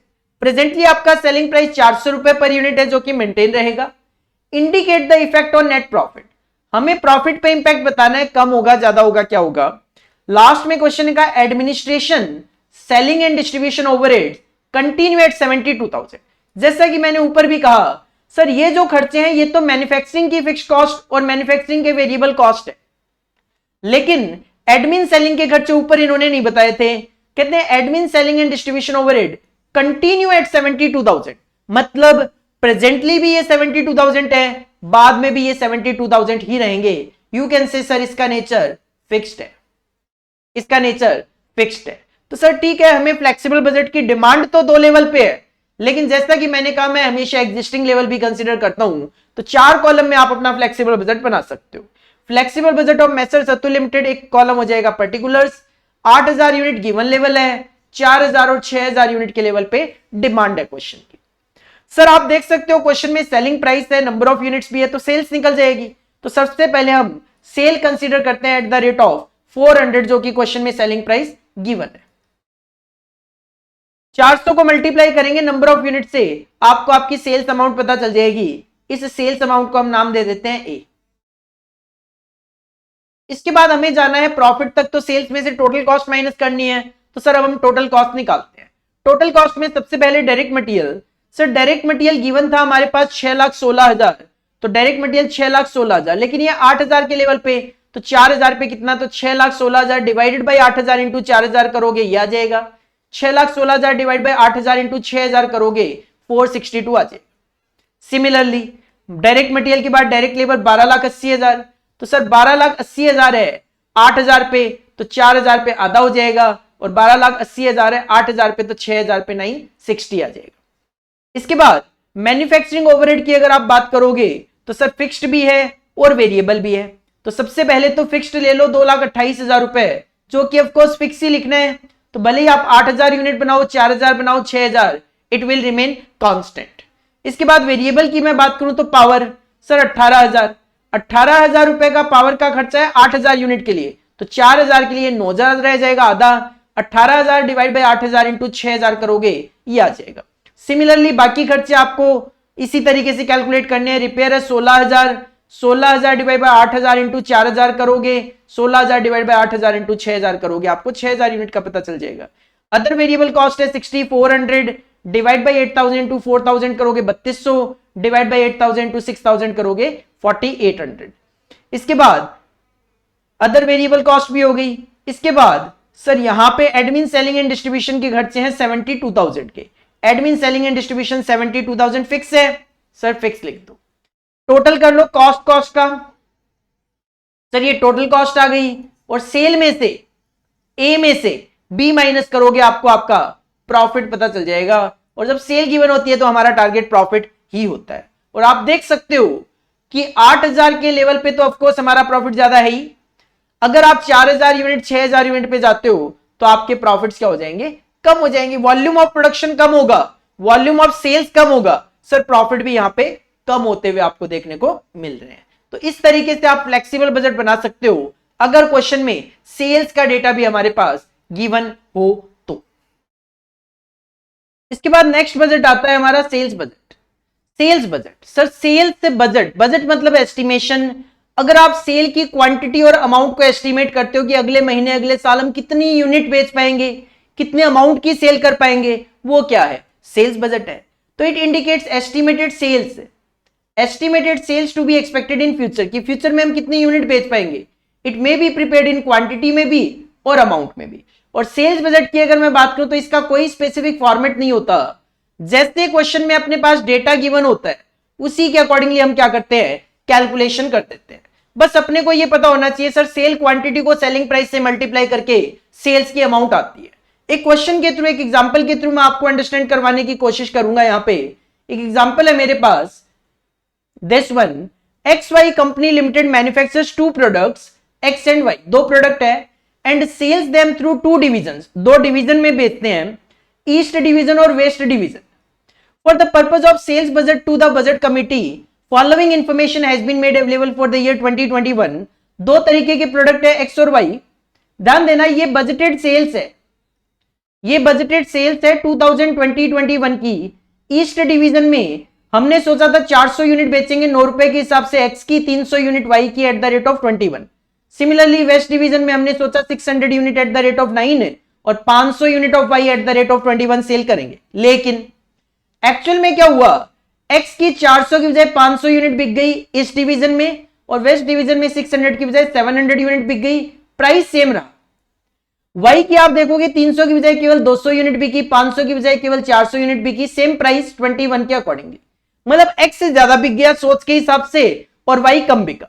तो कंपनी ने इसका एनालिसिस किया, adequate market study reveal that product x is popular but under price. Company ने जब मार्केट स्टडी करी तो पता चला कि प्रोडक्ट एक्स जो है हमारा वो काफी पॉपुलर है मार्केट में, प्राइस हमने कम रखा हुआ है। तो it is expected that the price of x increase by 1। तो कंपनी कहती है अगर हम एक्स का प्राइस 1 रुपए से बढ़ा दें, it will find A ready market. मतलब अगर हम एक्स का जो प्राइस 9 रुपए है उसको 10 रुपए भी कर देंगे तो भी मार्केट में माल बिक जाएगा। On the other hand Y का एनालिसिस किया तो वाई पता चला कि प्राइस ज्यादा रखा हुआ है हमने, ये जो 21 रुपए का प्राइस है ये ज्यादा है मार्केट के हिसाब से। And if the price of Y is reduced by 1, अगर हम वाई का प्राइस 1 रुपए से कम कर दें, मतलब 21 को 20 रुपए कर दें, तो it will have more demand in the market. तो हम प्रोडक्ट वाई को और ज्यादा मार्केट में बेच सकते हैं। The company management has agreed for the aforesaid price changes, और कंपनी के मैनेजमेंट इस प्राइस चेंज को लेकर एग्री हो चुके हैं। मतलब कंपनी ने डिसाइड कर लिया है एक्स का प्राइस 1 रुपए से बढ़ा देंगे और वाई का प्राइस 1 रुपए से कम कर देंगे। मतलब एक्स का प्राइस 10 रुपए हो जाएगा और वाई का प्राइस 20 रुपए हो जाएगा। On the basis of these price changes and the reports of salesmen, following estimates have been prepared by the divisional manager. Sales manager की estimation आई और वो estimation कहती है कि percentage increase in sale over budgeted sales. पिछले साल जो हमने बजट सेल्स सोचा था उसमें परसेंटेज इंक्रीज हो जाएगा सेल्स में। प्रोडक्ट एक्स ईस्ट डिवीजन में 10% ज्यादा बिक जाएगा, 400 की बजाय 440 बिक जाएगा। वेस्ट डिवीजन में 600 प्लस 5% 630 बिक जाएगा। वाई की बात करें 20% एक्स्ट्रा बिक जाएगा, मतलब 300 प्लस 20% 360 बिक जाएगा, और 500 प्लस 10% 550 यूनिट बिक जाएगी। कंपनी ने और एनालिसिस किया, कंपनी ने थोड़ा और एनालिसिस किया with the help of intensive advertisement campaign. Company कहती है अगर हम बहुत अच्छा एडवर्टीजमेंट करें तो फॉलोइंग एडिशनल सेल्स, और ज्यादा सेल्स कर सकते हैं, जो कि over and above the above mentioned estimated cell. ये इंक्रीज तो होंगे ही होंगे, इसके अलावा हम एडिशनल सेल कर पाएंगे। कितना कितना? प्रोडक्ट एक्स ईस्ट डिवीजन में 60 यूनिट्स और वेस्ट डिवीजन में 70 यूनिट्स, और वाई जो है वो ईस्ट डिवीजन में 40 यूनिट्स एक्स्ट्रा और वेस्ट डिवीजन में 50 यूनिट्स आप एक्स्ट्रा बेच पाओगे। और ये जो एक्स्ट्रा है वो परसेंटेज इंक्रीज इन सेल के भी ऊपर एडिशनल है। क्वेश्चन क्या डिमांड कर रहा है आपसे? You are required to prepare sale budget बना के देना है अपने को अगले साल के लिए। ये 20-21 का डेटा है, 21-22 के लिए बना के देना है। आफ्टर इनकॉर्पोरेटिंग अबव एस्टिमेट्स, ऊपर जो एस्टिमेट हमने किए हैं प्लस माइनस वो करने हैं। And also show the budgeted sales and actual sales of 2021। Question चाहता है एक सेल्स बजट बना के दो, 2021-22 की सेल निकाल के दो, और उसके अंदर पिछला साल जो 2020-21 था उसकी भी बजटेड और एक्चुअल सेल्स हमें शो करना। तो आप देख सकते हो इस क्वेश्चन में कहानी क्या है। सर इस क्वेश्चन में 2 डिवीजन है, ईस्ट और वेस्ट, और 2 प्रोडक्ट है एक्स और वाई, और हमें केवल कॉन्सेप्ट इतना ही ध्यान में रखना है सेल्स बजट में। सर सेल क्वांटिटी को सेलिंग प्राइस से मल्टीप्लाई करूंगा तो सेल अमाउंट आती है। तो इसके लिए आप क्या कर सकते हो, सेल बजट बना सकते हो। कंपनी का नाम है एक्स वाई लिमिटेड। क्वेश्चन ने खुद कहा है कि 2020-21 का बजट भी लेना है, एक्चुअल भी लेना है, और 21-22 का बजट बना के दो। तो मैंने क्या किया, 2020-21 का बजट ले लिया और एक्चुअल ले लिया, और 21-22 का हम बजट बना के दे। सर 2 डिवीजन है, एज पर क्वेश्चन 2 डिवीजन है, जैसे क्वेश्चन में डेटा था वैसे ही लिख दिया, ईस्ट डिवीजन और वेस्ट डिवीजन। तो सर ईस्ट डिवीजन ई लिख दिया मैंने, वेस्ट डिवीजन को डब्ल्यू लिख दिया, बजट हो जाएगा एक्चुअल में ईस्ट और वेस्ट डिवीजन, और फिर 21-22 का ईस्ट और वेस्ट डिवीजन का बजट। तो जैसे क्वेश्चन में डेटा हो वैसे ही लिख दो। अपना कॉन्सेप्ट क्या क्लियर होना चाहिए, sale quantity multiply by selling price is equal to amount of cell.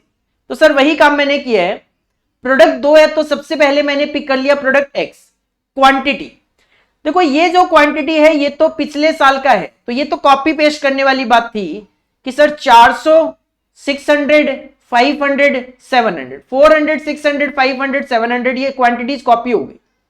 Sir price क्या रखा हुआ था पिछले साल एक्स का, सर पिछले साल जो प्राइस था वो 9 रुपए था, तो सर 9 रुपए लिख दिया, मल्टीप्लाई किया, सेल अमाउंट आ गई। मतलब ये डेटा तो कॉपी पेस्ट है। सिमिलरली प्रोडक्ट वाई का क्वांटिटी कॉपी कर दी, 300 500 200 400 और प्राइस था 21 का, तो सर बस ये कॉपी करके क्वांटिटी को और प्राइस को मल्टीप्लाई कर दिया, ये अमाउंट आ गई। इस साल क्या होने वाला है, क्वेश्चन ने कहा है कि 400 यूनिट बेच रहे थे आप, अब 10% एक्स्ट्रा बिकेगी, तो 400 प्लस 10% 440, तो ये साथ में 60 यूनिट ये एडिशनल बिकेगी, तो 440 प्लस 60 500, तो 400 प्लस 10% प्लस 60 500 यूनिट। क्वेश्चन ने कहा था एक्स का प्राइस 1 रुपए से बढ़ा देंगे 10 रुपए कर देंगे और वाई का 20 रुपए, तो अभी मैं एक्स की बात कर रहा हूं, तो सर एक्स का प्राइस कितना हो जाएगा 10 रुपए, तो 500 इंटू 10 5000। सिमिलरली वेस्ट डिवीजन में 600 यूनिट आप बेच रहे थे, 5% एक्स्ट्रा बिकने का मतलब 600 का 5% 30 होता है 630 और प्लस 70 तो 700 यूनिट, तो 600 प्लस 5% प्लस 70 700 यूनिट 10 रुपए के हिसाब से 7000। सिमिलरली वाई की बात करोगे सर 300 यूनिट 20% एडिशनल बिकेगी, तो 300 प्लस 20% होता है 360 प्लस 40 ये एडिशनल यूनिट तो 400, तो 400 यूनिट आपकी बिकेगी 20 रुपए के हिसाब से 8000। और वेस्ट डिवीजन में 500 यूनिट बेच रहे थे, 10% का एडिशन किया 550, 50 यूनिट का ये एडिशन 600, 20 रुपए के हिसाब से बेचोगे 12000। बस ये आपका छोटा सा सेल्स बजट होता है। सेल्स बजट में अगेन मैं कहूंगा कोई स्पेसिफिक फॉर्मेट माइंड में मत रखो, जैसे क्वेश्चन में डेटा गिवन हो वैसे आप फॉलो कर सकते हो। इसके बाद नेक्स्ट बजट आता है हमारा कैश बजट। कैश बजट में एक ऑर्गेनाइजेशन एस्टिमेशन करती है कि फ्यूचर पीरियड में कितने हमें कैश पेमेंट करने हैं, कहां से कितना कितना कैश फ्लो आना है, ताकि अगर हमारे पास सरप्लस फंड होगा तो इन्वेस्टमेंट प्लान कर लेते हैं और अगर कैश की डेफिशिएंसी होगी तो उसको कहां से अरेंज करना है वो प्लान कर लेते हैं। तो कैश बजट के it is a statement of estimation of cash inflows and cash outflow, कितना पैसा आएगा कितना कैश जाएगा। पर्पस क्या होता है इसके पीछे, ताकि हमें कैश की डेफिशिएंसी और कैश में अगर कोई सरप्लस होना है फ्यूचर पीरियड में एडवांस में पता चल जाए, ताकि हम इन्वेस्टमेंट प्लान या फिर लोन वगैरह प्लान करना है तो प्लान कर सके। कैश बजट का एक सिंपल सा फॉर्मेट होता है, कैश बजट ऑफ कंपनी का नाम आप मेंशन कर सकते हो, फॉर द पीरियड जो भी पीरियड के लिए आपको बनाना है वो आप मेंशन कर सकते हो। मैंने यहाँ पे as a example as a format ये माना कि आपको 3 महीने का अगर कैश बजट बनाना है तो आपको 4 कॉलम लेने पड़ेंगे, पर्टिकुलर्स अप्रैल मई जून के लिए मुझे कैश बजट बनाना है। सिंपल फॉर्मेट होता है, सबसे पहले आप ओपनिंग कैश बैलेंस लिख लो अप्रैल का, जहां जहां से आपको कैश इनफ्लो आना है वो आइटम आप लिख दो, like cash sales, collection from debtors, sale of fixed asset, dividend received, interest received. इसके अलावा भी कोई भी ट्रांजेक्शन हो सकता है जिससे आपके पास कैश आना हो वो आप कंसिडर कर लो। ऐड करोगे ओपनिंग बैलेंस में आपको टोटल कैश पता चल जाएगा और इसमें से वो आइटम आप माइनस कर दो जहां जहां आपको पेमेंट्स करने हैं, कैश पेमेंट करने हैं, लाइक कैश में परचेज करोगे, payment to supplier, fixed asset खरीदना, डिविडेंड पेड करना, इंटरेस्ट पेड करना, इनकम टैक्स पेड करना, वेजेस पेड करना, ओवरहेड के खर्चे पेड करना। सिंपल कहूं जो भी खर्चे आप कैश में पे करने वाले हो जिस पर्टिकुलर मंथ में वो आप टोटल में से माइनस कर दोगे, आपको आपका क्लोजिंग कैश पता चल जाएगा। ये जो अप्रैल का क्लोजिंग होगा वो मई का ओपनिंग बन जाएगा, देन आप मई का क्लोजिंग कैलकुलेट कर लोगे, जो मई का क्लोजिंग आएगा वो जून का ओपनिंग बन जाएगा। अकॉर्डिंगली आप आगे से आगे ये कैलकुलेशन कर सकते हो और हर महीने का जो भी क्लोजिंग बैलेंस वगैरह है वो आप कैलकुलेट कर सकते हो। तो सिंपल कैश बजट क्या है, estimation of inflows and outflows of cash for the future period. एक एग्जांपल कर लेते हैं इस पे ताकि आपको एप्लीकेशन पता चल जाए कैश बजट का। सर एक एग्जांपल है, The following details are forecasted by a company for the purpose of effective utilization and management of cash. आपको एस्टिमेटेड सेल्स और मैन्युफैक्चरिंग कॉस्ट गिवन है, कौन कौन से पीरियड की, सर अप्रैल से लेकर सितंबर तक का डेटा दे दिया है, सेल्स की अमाउंट, इसके अलावा मटेरियल, वेजेस और ओवरहेड की कॉस्ट बता दी। क्वेश्चन ने कहा है क्रेडिट टर्म्स क्या है हमारी। क्रेडिट टर्म्स ये है कि सेल जो होती है वो 20% सेल तो कैश है, बाकी जो 80% बच गई उसका 50% of the credit sale are collected next month and the balance in the following month. Sir 20% sale तो कैश में है, ये जो भी सेल्स है इसका 20% तो कैश में है, और बाकी जो क्रेडिट सेल होगा उसका आधा आपको अगले महीने में मिल जाएगा और आधा उसके भी फॉलोइंग मंथ में, मतलब 2 महीने में मिलेगा। You can say sir 50% of the credit sales पैसा मुझे 1 महीने में मिलेगा, बाकी 2 महीने में मिलेगा। जो भी आप अप्रैल में क्रेडिट सेल करोगे उसका आधा मई में आधा जून में। Credit allowed by supplier 2 months, मतलब मटेरियल जो आप खरीदते हो उसको 2 महीने के बाद पेमेंट करते हो, अप्रैल का पेमेंट जून में जाएगा। Delay in payment of wages is half month.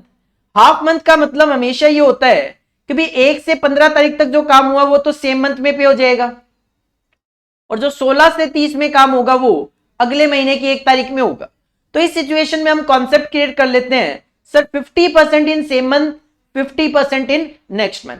15 तारीख तक का पेमेंट इसी महीने में हो जाएगा, मतलब 50% इन सेम मंथ, और 15 दिन का जो काम हुआ वो अगले महीने में पेमेंट होगा तो 50% इन नेक्स्ट मंथ। ओवरहेड आपको 1 महीने में पे करना है, मतलब अप्रैल का पेमेंट आप मई में पे करने वाले हो।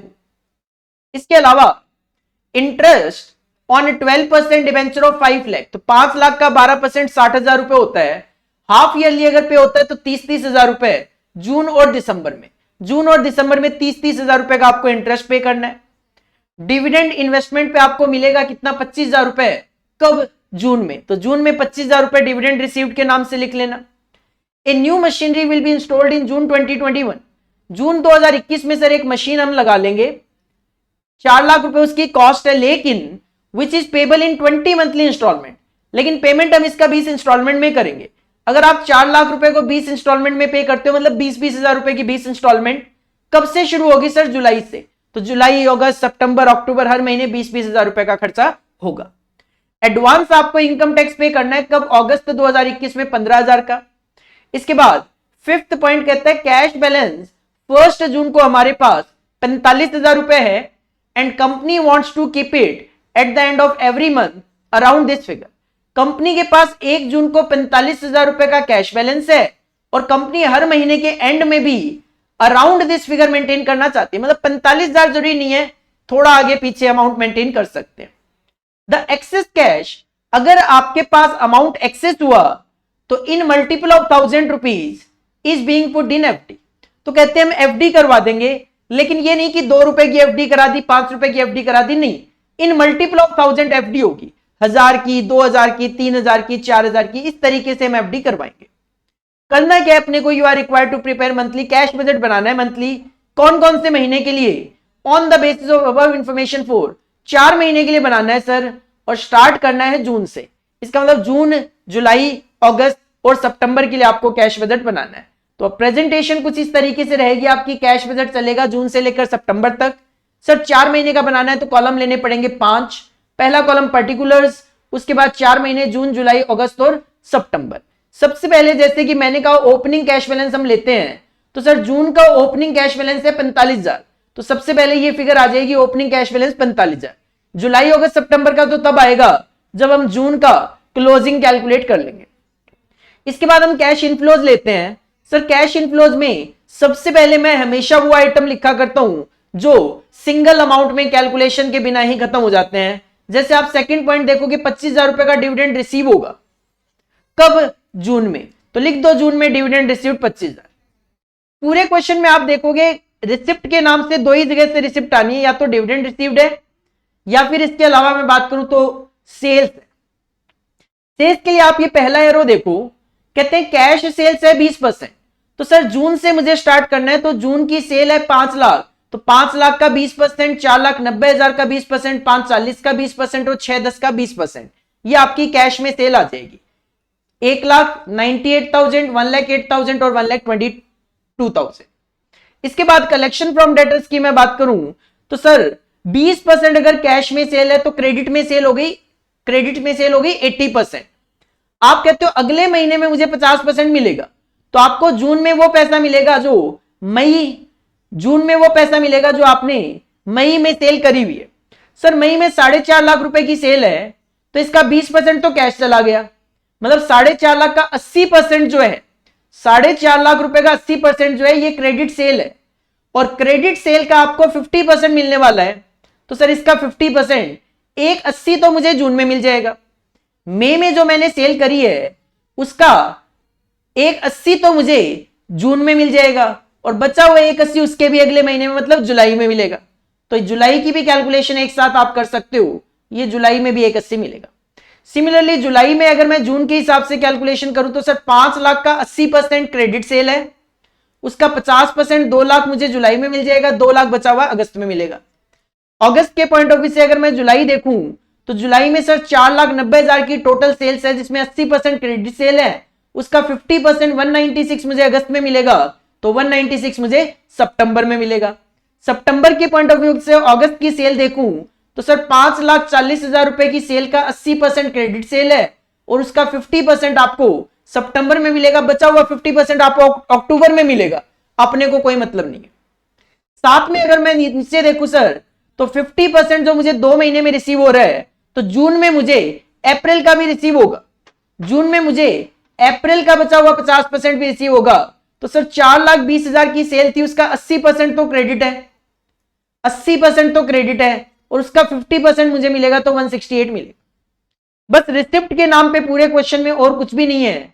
तो आप इसके बाद कैश आउटफ्लो माइनस कर सकते हो, आप चाहो तो बीच में टोटल कैश एक एडिशन भी दिखा सकते हो, मैंडेटरी नहीं है। कैश आउटफ्लोज की अगर मैं बात करूं तो सर कैश आउटफ्लोज देख लेते हैं एक बार। कैश आउटफ्लोज में मटेरियल के जो सप्लायर हैं उनको हम 2-2 महीने में पेमेंट करते हैं, तो जून में आप पेमेंट शुरू करोगे अप्रैल का, तो 2 लाख 210 260 282 फिगर आ जाएगी।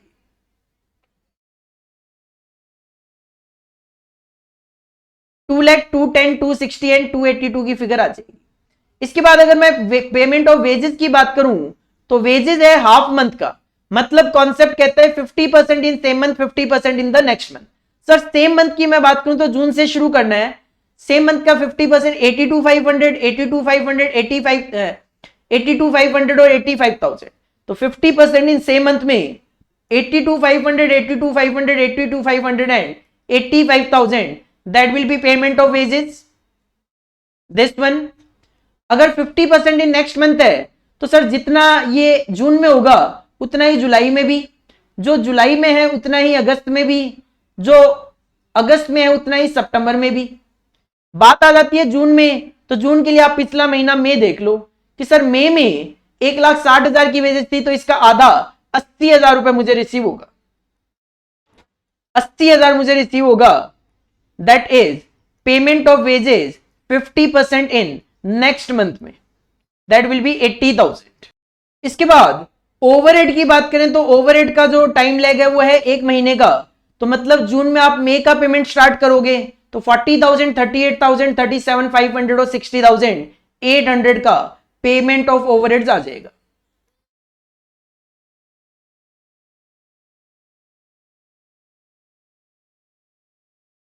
ये हो गए। इसके बाद और क्या क्या पेमेंट्स रह गए सर, ये सारे पेमेंट तो हमने कर दिए। अब इसके बाद यहां पे आप देखोगे इंटरेस्ट आपको पे करना है 5 लाख का 12% 60,000 होता है, हाफ ईयरली पे करना है जून और दिसंबर में, तो 30,000। सर दिसंबर से तो मेरे को मतलब ही नहीं है, क्योंकि मैं तो जून जुलाई अगस्त सितंबर का बना रहा हूं, तो केवल जून में 30,000 रुपए का पेमेंट हो जाएगा। जून में 30,000 रुपए का इंटरेस्ट का पेमेंट दिखा दो, जून में 30,000 रुपए का इंटरेस्ट का पेमेंट दिखा दो। उसके बाद एज पर क्वेश्चन आपने एक मशीन इंस्टॉल करी है, 4 लाख रुपए की ये मशीन है, लेकिन आप इसका पेमेंट 20 मंथली इंस्टॉलमेंट में करोगे। 4 लाख को अगर 20 मंथली इंस्टॉलमेंट में डिवाइड करूं तो सर 20-20 हजार की इंस्टॉलमेंट कब से शुरू होनी है, जुलाई ऑनवर्ड्स होनी है, तो जुलाई में आप 20-20 हजार दिखाना शुरू कर दो। जुलाई अगस्त सितंबर तीनों महीनों में मशीन की इंस्टॉलमेंट आ जाएगी 20-20 हजार।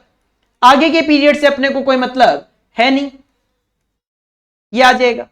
इसके बाद एक एडवांस इनकम टैक्स पे करना है मुझे 15,000 रुपए का अगस्त में, तो अगस्त में 15,000 रुपए का एडवांस से इनकम टैक्स शो कर दो, एडवांस से इनकम टैक्स शो कर दो 15,000 रुपए का अगस्त में, अगस्त में 15,000 रुपए का एडवांस इनकम टैक्स आप पे कर दो।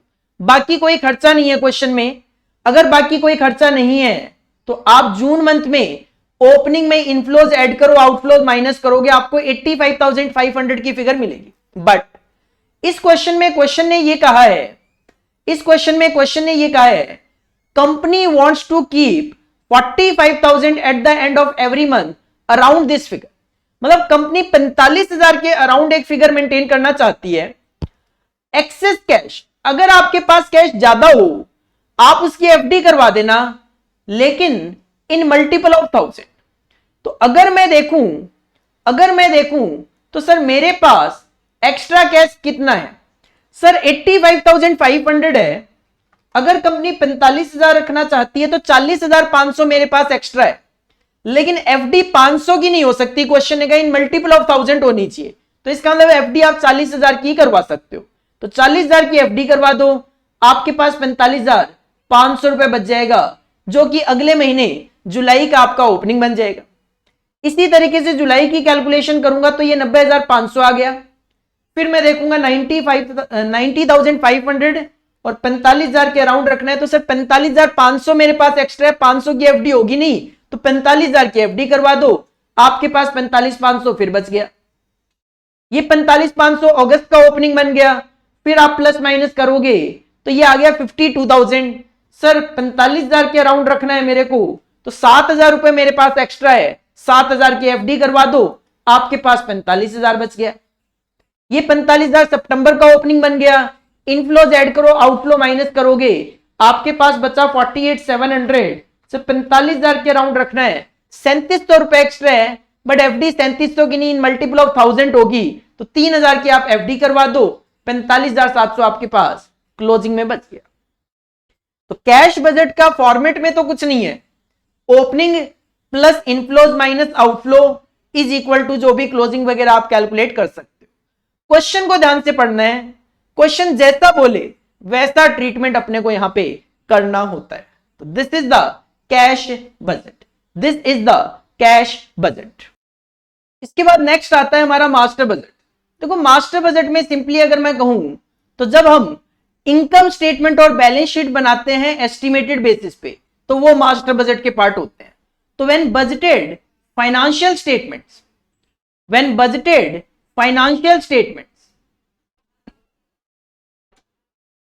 budgeted financial statement are prepared by considering all the functional budgets। भाई आपने सब कुछ एस्टिमेट कर लिया, रॉ मटेरियल, लेबर, ओवरहेड सब एस्टिमेट कर लिया, तो these financial statement are called as master budget. तो जब हम उसको वो सारा डेटा कंसीडर करके अपना इनकम स्टेटमेंट बनाते हैं, बैलेंस शीट बनाते हैं, फाइनेंशियल स्टेटमेंट बनाते हैं, तो उसको मास्टर बजट बोल दिया जाता है।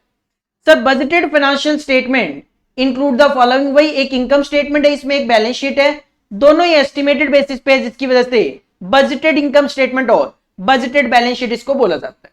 फॉर्मेट बड़ा सिंपल सा है। अगर मैं इनकम स्टेटमेंट की बात करूं तो सर 3 कॉलम में हम ये बजट बनाते हैं। पहला पर्टिकुलर्स, फिर ये है अमाउंट का इनर कॉलम और ये है अमाउंट का आउटर कॉलम। अगर आपको इनकम निकालनी है तो यहां पे जो फॉर्मेट है, सबसे पहले हमें कंसीडर करनी है सेल।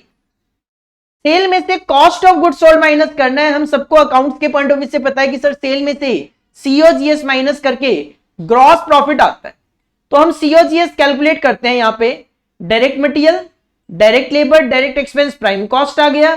प्राइम कॉस्ट में फैक्ट्री ओवरहेड ऐड करते हैं, तो इसको सीओजीएस बोल दिया जाता है। तो सर सेल्स को ए नाम दे दिया, सीओजीएस को बी दे दिया, तो ग्रॉस प्रॉफिट क्या हो गया, A minus B is equal to gross profit. इसमें से अदर ऑपरेटिंग एक्सपेंस माइनस कर दो। जैसे अदर ऑपरेटिंग में क्या हो रह गया, एडमिन एक्सपेंस, सेलिंग और डिस्ट्रीब्यूशन एक्सपेंस, ये माइनस कर दो। आपको profit before interest and tax पता चल गए। सर अब इसमें से इंटरेस्ट माइनस कर दोगे, प्रॉफिट बिफोर टैक्स पता चल जाएगा, और प्रॉफिट बिफोर टैक्स में से टैक्स माइनस कर दोगे, आपको नेट प्रॉफिट पता चल जाएगा। तो सिंपल कहूं तो sales minus COGS gross profit है। अदर ऑपरेटिंग एक्सपेंस माइनस करोगे तो profit before interest and tax आ गया, इंटरेस्ट माइनस किया प्रॉफिट बिफोर टैक्स, और टैक्स माइनस किया तो प्रॉफिट आफ्टर टैक्स आ गया। एक एप्लीकेशन कर लेते हैं क्वेश्चन का, ताकि फॉर्मेट क्या एप्लीकेशन आपको पता चल जाए। एक छोटा सा एग्जांपल है मेरे पास, prepare budgeted income statement from the following data.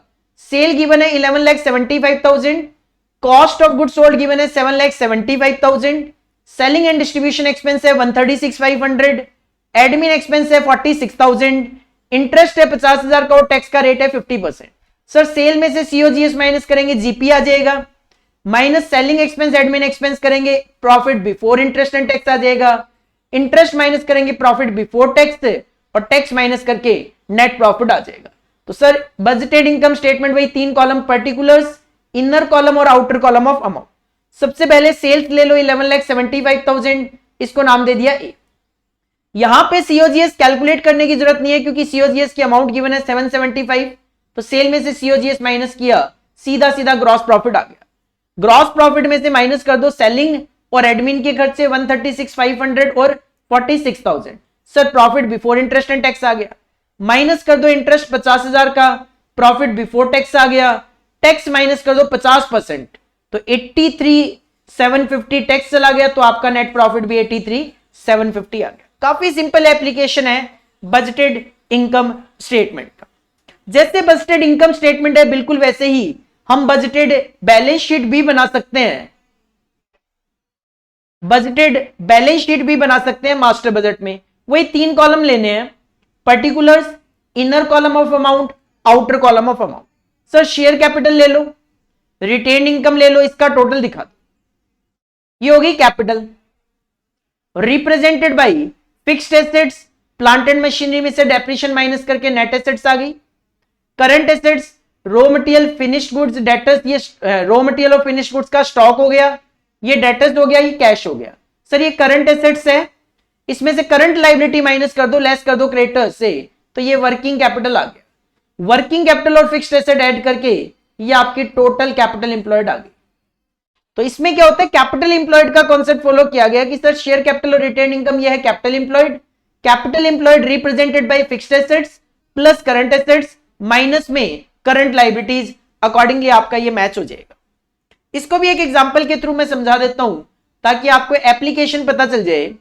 कहते हैं प्रिपेयर करो budgeted balance sheet from the following data, share capital 3.5 lakh, retain income 129, दोनों का एडिशन कैपिटल एम्प्लॉयड आ जाएगा। रिप्रेजेंटेड बाय फिक्स्ड एसेट है 3,40,000 प्लांट एंड मशीनरी, लेकिन डेप्रिसिएशन माइनस हो जाएगा 2,80,000 रुपए, नेट फिक्स्ड एसेट्स आ जाएगी।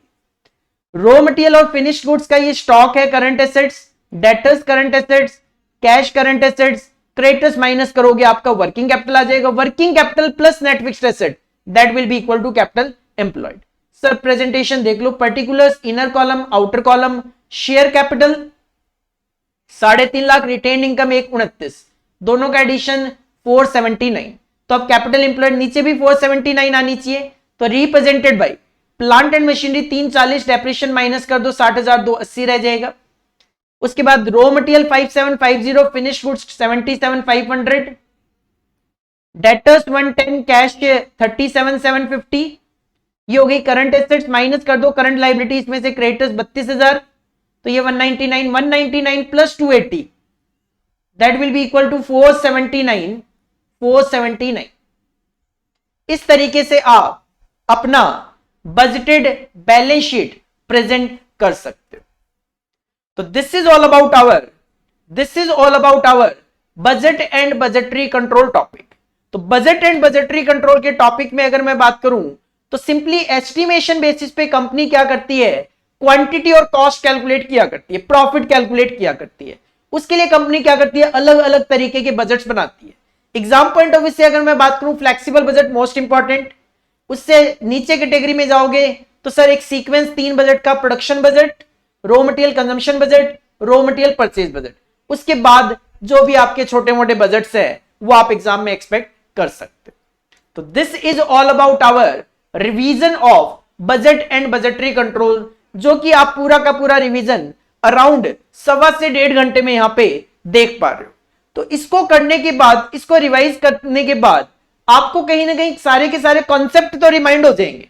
हाँ, प्रैक्टिस अपने को जरूर करनी है। अगर आपने अभी तक प्रैक्टिस नहीं करी है, प्रैक्टिस करना जरूरी है, क्योंकि मैंने आपको हर एक टॉपिक पे एक एक एग्जांपल तो करवा दिया, बट अगर आपने प्रैक्टिस पहले नहीं करी हुई है तो आपको प्रैक्टिस करनी पड़ेगी, क्योंकि एग्जाम में हाथ नहीं चलता बिना प्रैक्टिस के। तो this is all about for today. मिलते हैं नेक्स्ट क्लास में नेक्स्ट रिवीजन वीडियो के साथ। Thank you and all the best.